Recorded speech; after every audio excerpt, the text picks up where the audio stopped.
你应该知道，西陵真正的攻击方向在青霞。我不如君莫，所以我在这儿。你不必自谦，你依然是书院境界最高的弟子，对西陵的威胁最大，所以我要看着你。观主对大唐的威胁也是最大，所以我一直等着您来看着我。而且，观主的境界远在我之上，如此算来，我书院也是占了便宜。我可以不理会你，你办不到。何出此言？我已经学会了打架。我说过，你最多只能支撑7天，7天之后，我便踏入唐国皇宫。我也说过，人间没有什么命中注定，谁也不知道7天后会发生什么。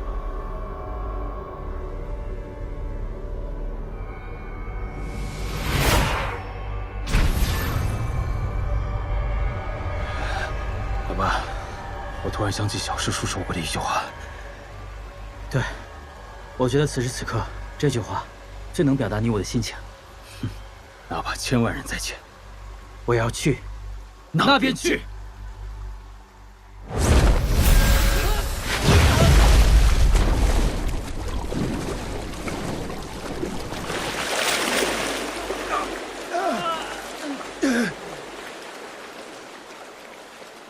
熊出没。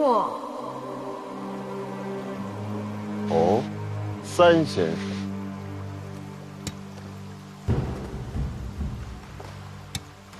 三先生，本座知道你不凡，所谓洞玄不过是欺瞒世人的手段罢了。只要你愿意，随时可以进入知命，大可不必在本座面前故弄玄虚。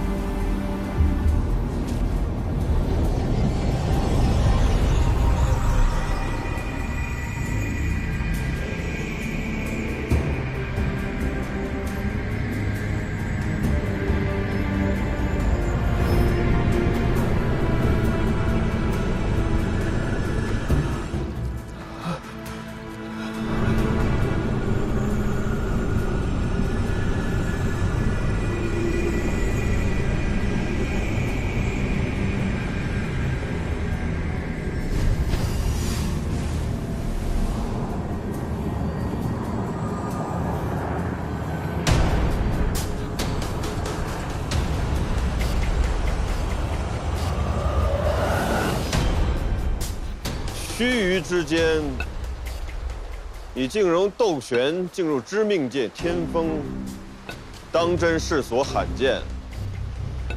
只不过，你仍然不是我的对手，只能成为我手中的祭品。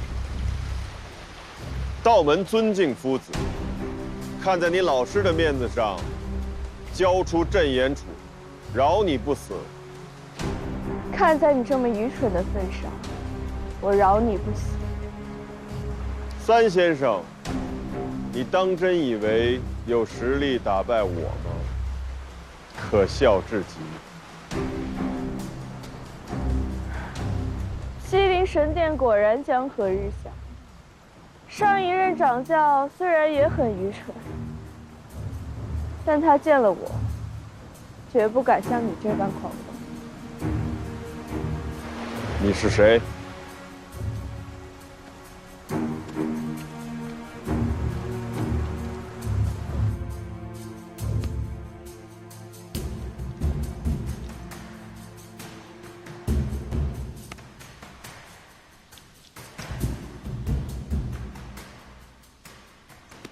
师叔啊，你干嘛呢？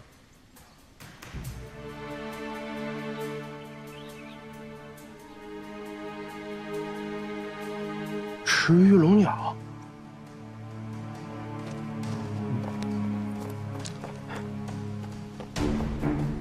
这么厉害的阵法，明明是用来对付无惧境界的大修行者，师叔为什么要布下此阵把我困在馆里？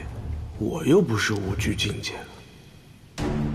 师叔，你想把我困在只手观，也用不着用这么厉害的阵法。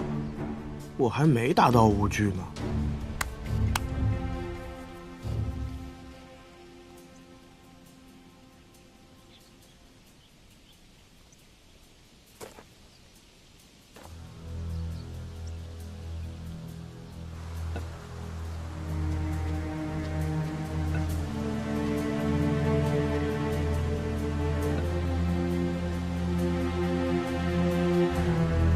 你究竟是谁？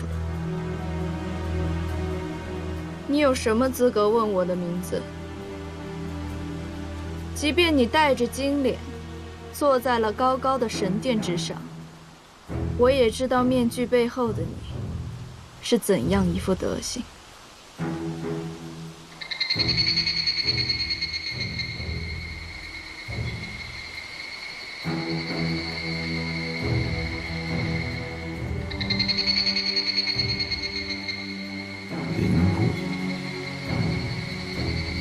23年禅，你是林雾，你居然会躲在书院后山，夫子居然会收了你为徒。极西干旱之地有一种禅，此禅匿于泥间23年，待雪山冰融，洪水至，方始苏醒。于泥水间沐浴，于寒风间亮翅，震而飞破虚空。我是自明宗建立以来最年轻的宗主，也是最后的宗主。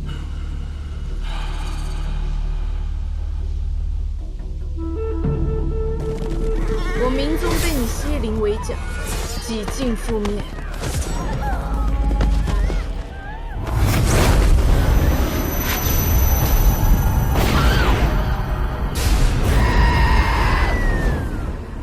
我身负重伤，一路逃亡，在极北的热海之畔，遇见了改变我一生的人。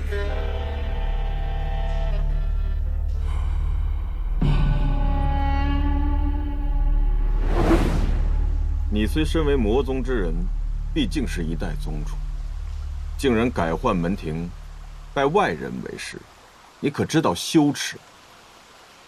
夫子堪为万世之师，况我一人。好，今日我便替世间收了你这个魔宗妖孽。熊出没，几十年前你就不是我的对手，如今更不可能。但我可以给你一条生路，如果你自瞎双目，我便放你离开书院。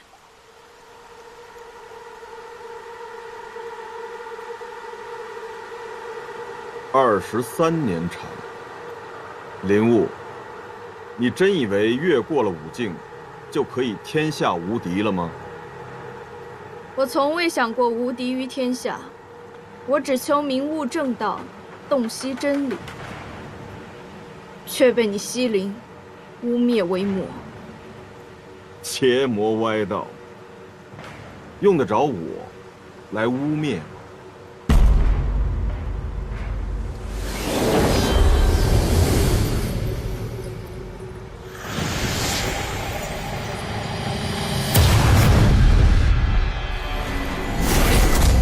天启神术，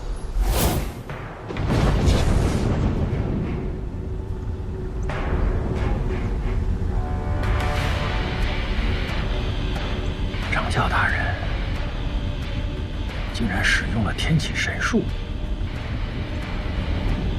莫非在这书院之中还有隐士高人？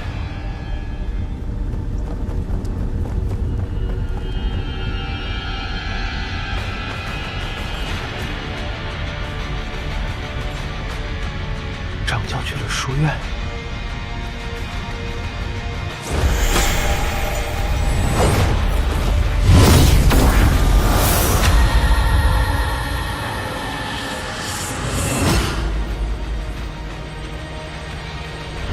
依莲，老师，你好歹也是一派宗主，不怕被人看见威严扫地？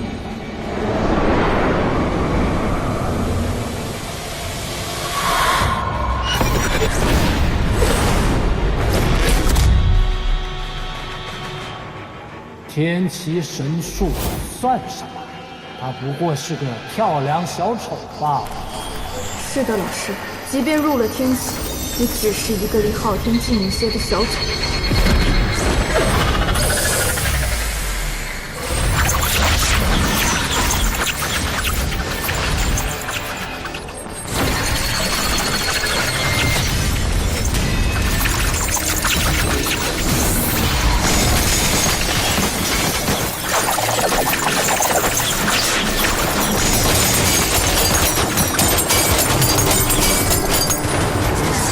静心凝神，不理世事，不问天道，那便是你自己的事迹。不理世事，不问天道，那便是我的事情。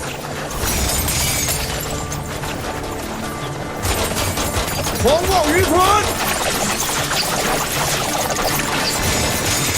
狂妄无知，在我的眼中，你只是个跳梁小丑。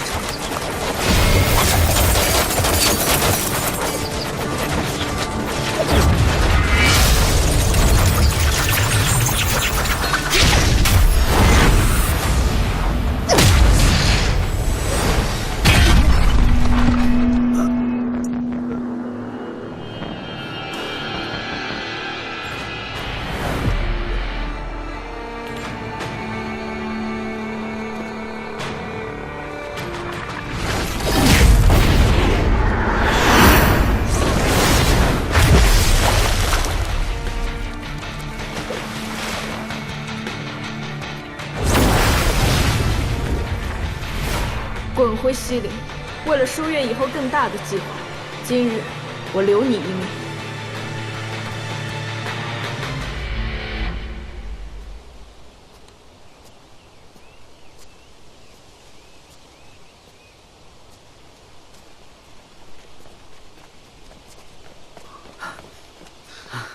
我们竟然认识了魔宗宗主。我就一直觉得三师姐不简单，但没有想到这么不简单。有魔宗宗主当我们师姐，以后世间行走，还有谁敢欺负咱们？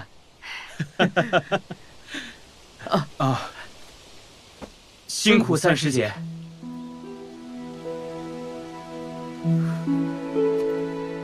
三师姐，你真厉害，竟然打败了掌教。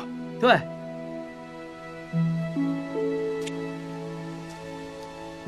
多谢老师，多谢老师。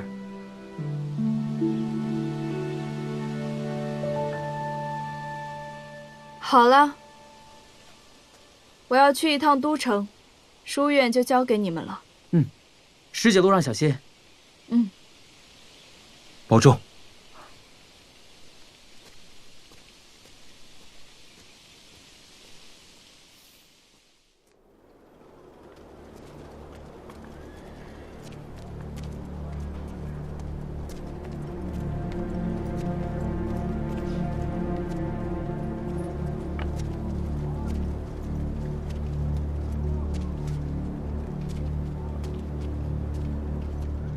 小师弟，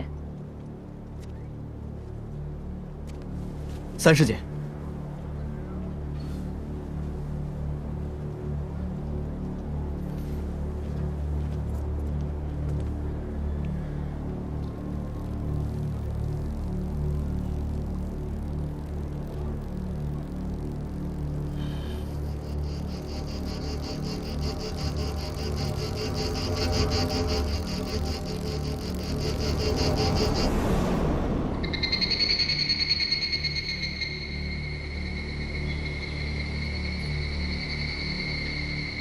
23年禅。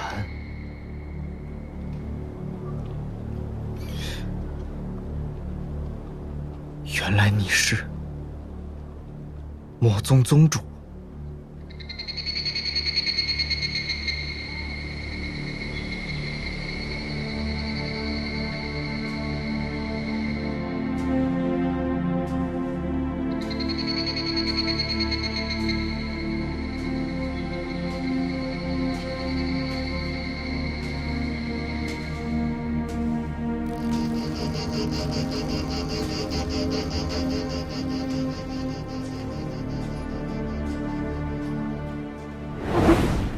莫非是他？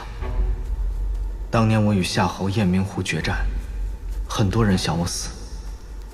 后来我才知道，为了给我一个公平的战场，老师让师兄师姐阻拦那些绝对强者。当时天晴屯天下行走7年，破了苦修家数年的闭口禅，赶来支援夏侯，却被那声禅鸣挡在半路。明宗23年禅，风雪寒蝉3世纪，为我而战。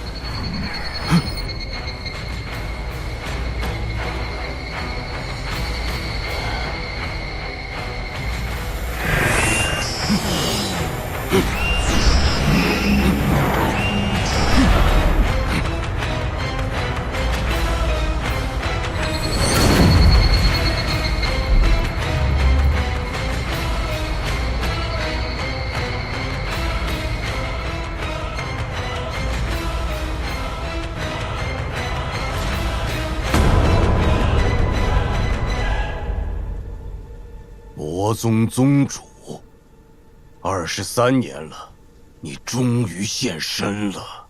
修炼闭口禅的7年，今朝开口，功力深厚之极。可你认为你能走到雁明湖吗？无论那个人，他是不是冥王之子，他都得死！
师姐明明这么年轻，怎么看也不像活了近100岁的魔宗宗主啊！怎么，我脸上有花？就想多看2眼。师姐毕竟是大名人。难怪当初师父不收唐小唐为徒，原来是辈分问题。如此算来，我岂不是比荒原首领唐还要高一辈？如果要从明宗开派祖师算起，你已经比他高出几十倍了。对了，师姐，这枚扳指是我去荒原前你给我的，上面刻的是什么？明君，或者说是昊天。荒人不惜灭族也要保护我和桑桑，我一直想不明白是为什么。如今看来，都是这枚扳指的原因。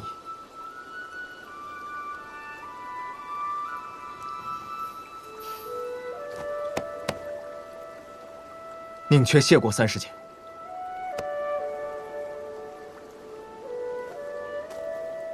还记得当时考书院2层楼时，我对你说过的话吗？师姐说会介绍一个不弱于柳白的强者给我当老师。不错。现在后悔是不是来不及了？虽然你拒绝了我，但我总觉得将来你一定会走上这条路。果然，你在山门里遇着了连生，又学会了小师叔的浩然气，最终还是入了魔。莫非真有命运的安排？记得当时魔宗被灭门，我狼狈出逃。那是我见到老师的第一面，他便对我说过这样一句话：凡事只要遵从本心，便能轻松雨过。于是我当场实践了那句话。怎么实践的？我一脚踩在他那黑色罩衣的外袍上。然后呢？然后我没有逾过去，老师摔了个大马趴。感觉怎么样？感觉很好。老师没生气吧？既然是女孩子，自然有撒娇发小脾气的权利了。后来我才明白，当时我心情过于低落，老师是为了逗我开心，故意摔那一跤。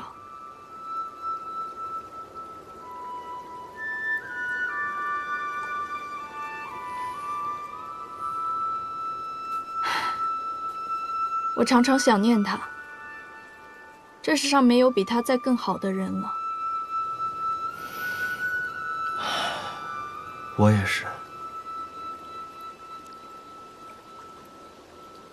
他此刻一定看着这世上正在发生的事情。他正在看着我们。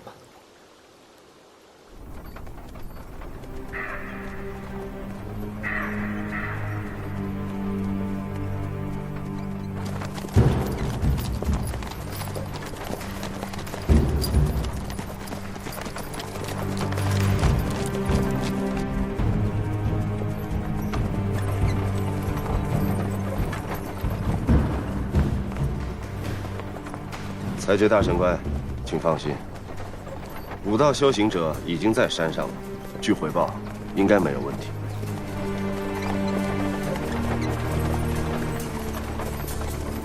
一切都太顺利了。大人多虑了。根据唐国境内传回来的消息，唐国现在根本就没有能力派出一支军队前来南疆守卫。你不了解唐人，唐人是绝对不会轻易投降的。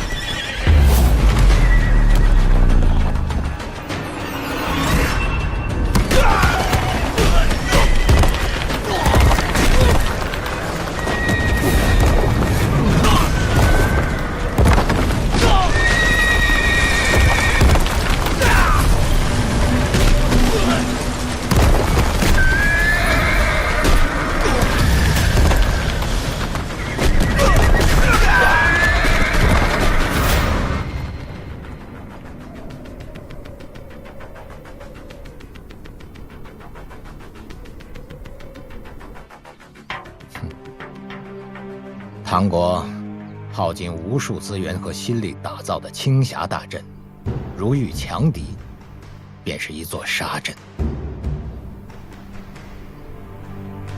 安营扎寨。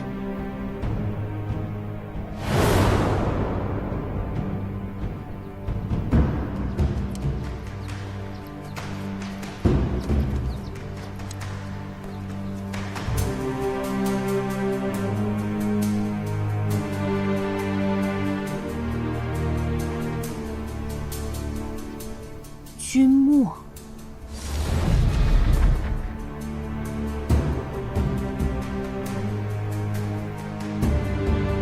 他来了，我便不虚此行。此生最想交手的人，便是君莫，不虚此行。此刻，站在百万联军面前的，就只有二师兄等书院7人。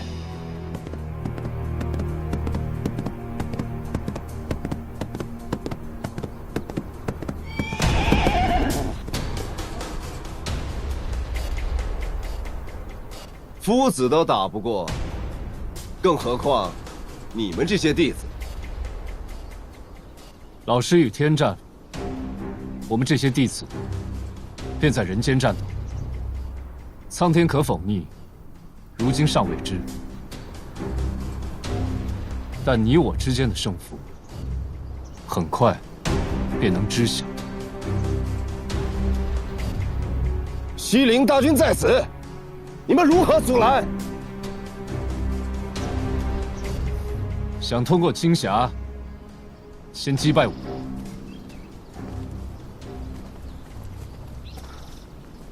盔甲。是。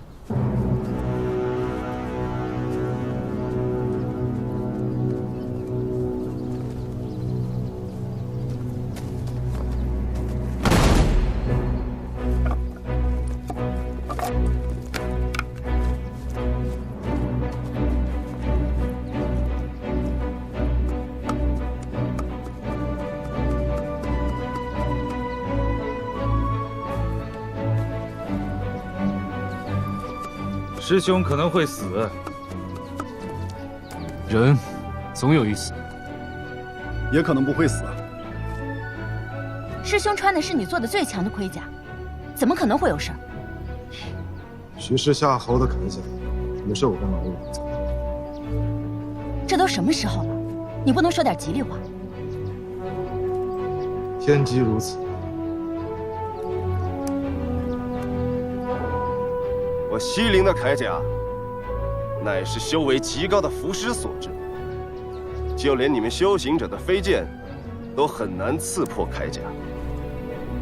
所以，我们西陵骑兵在以往的战斗当中所向披靡，从未失手。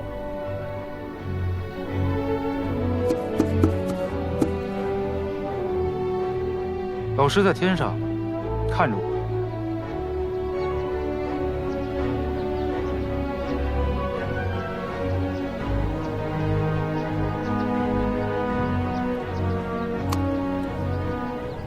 纵有1000万人在前，我要战，那便战。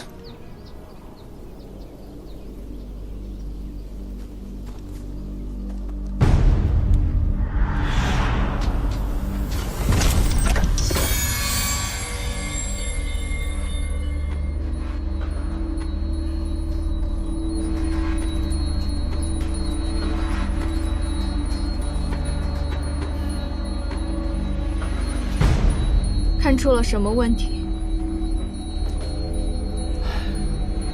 现在的都城很堵。不错，你要解决的正是这个堵字。想要解决这个堵字很难。如今镇眼楚已经交到你手中，你必须要在7天之内把都城这座大阵恢复原状。为何是7天？因为大师兄只能把观主困住7天。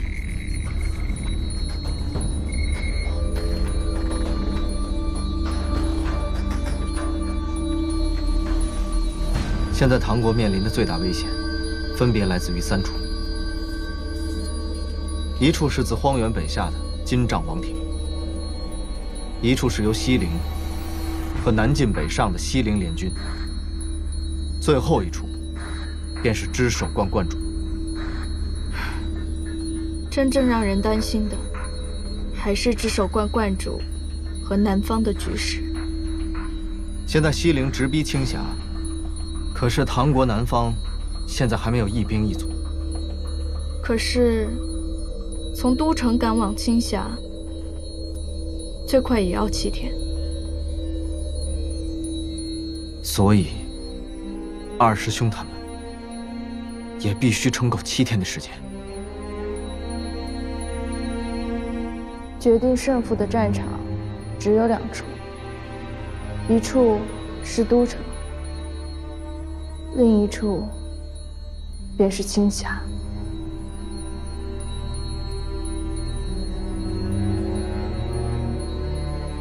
我唐国的存亡，就看这7天了。7天。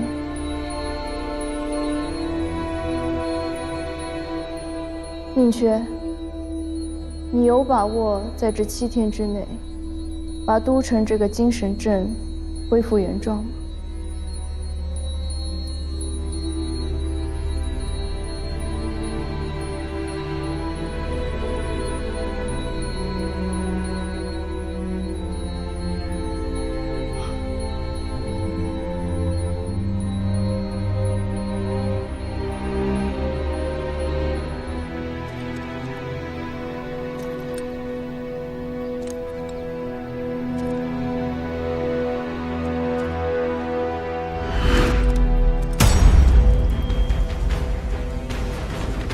来战！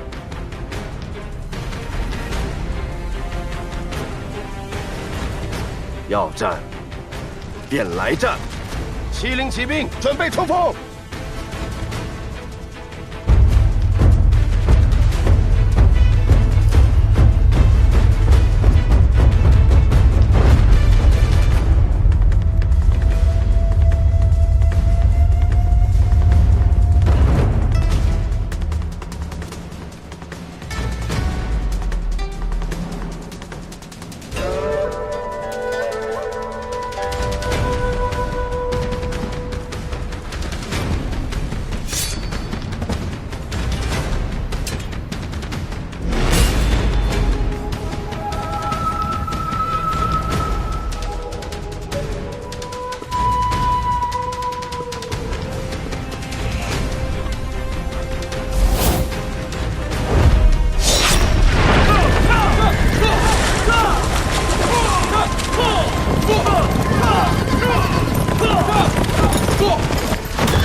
箭手准备。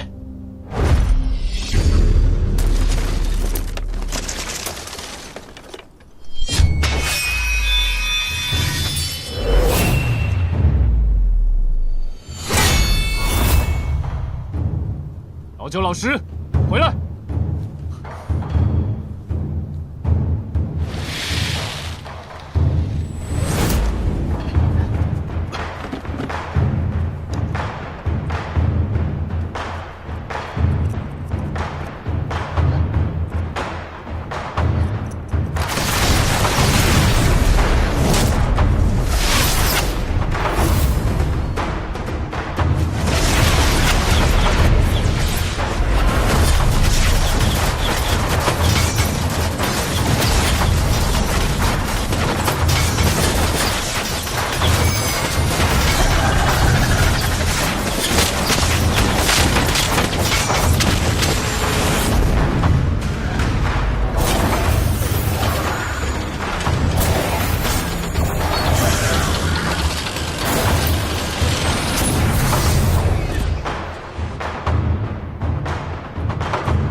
你们两个已经很厉害了。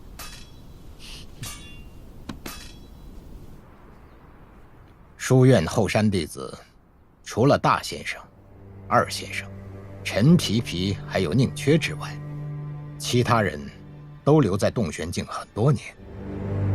可是他们每个人都有自己最擅长的领域，一旦组合在一起，便会产生不可思议的效果。这便是夫子的有教无类。难道夫子多年前收徒，就已经料到了有今日的局面？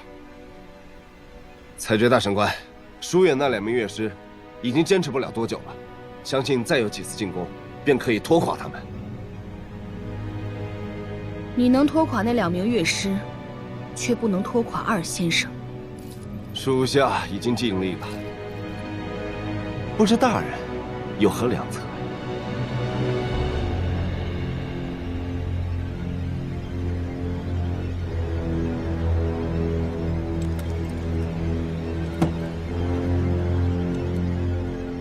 二先生，与本座一战。天色暗了，吃饭吧。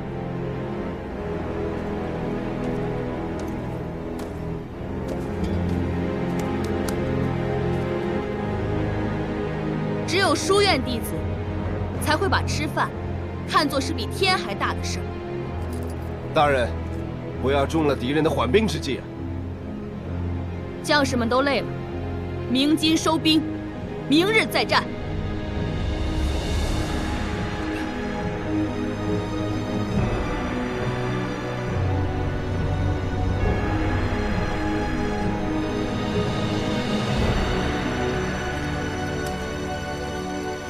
放这儿啊！二师兄说的对，但今晚好好休息一夜，明日再战。我还没打过瘾呢，我最拿手的曲子都还没有弹。今日你们辛苦了，明日换我吧。怎么了？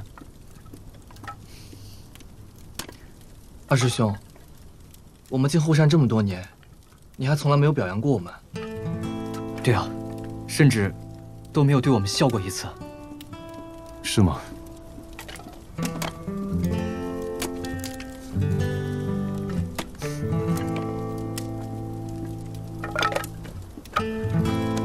以后会多多表扬你们。嗯。谢二师兄。哎，今天你们表现这么好，晚上我炖鸡爪子给你们吃。为什么要吃鸡爪子？你行不行啊？那不是越补越糟糕？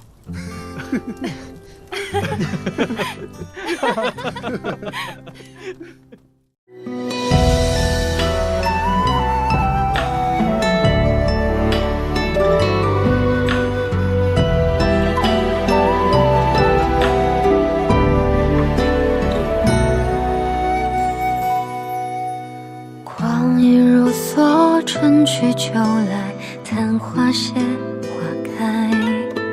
谁的心事被岁月掩埋？若这场梦像一只鸟，飞不过沧海，害怕天亮之后记忆是空白。就算爱是最微弱的存在，也愿把所有阴霾都驱散。谁在为谁等待？谁又任性责怪？时光匆匆，何去又何来？我不愿为你跌进尘埃，我不怕陪你跨越山海。听窗外风雨，举杯消愁多开怀。满倾吐的苦衷，谁又能明白？任时光飞快，用一生等待，不为过去和将来。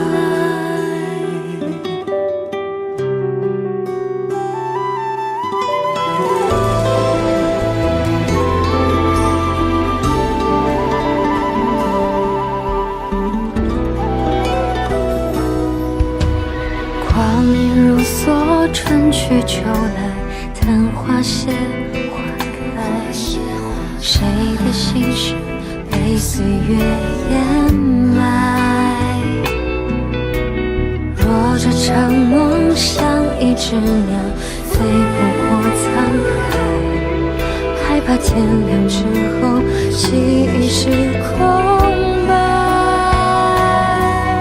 我不愿为你跌进尘埃，我不怕陪你跨越山海。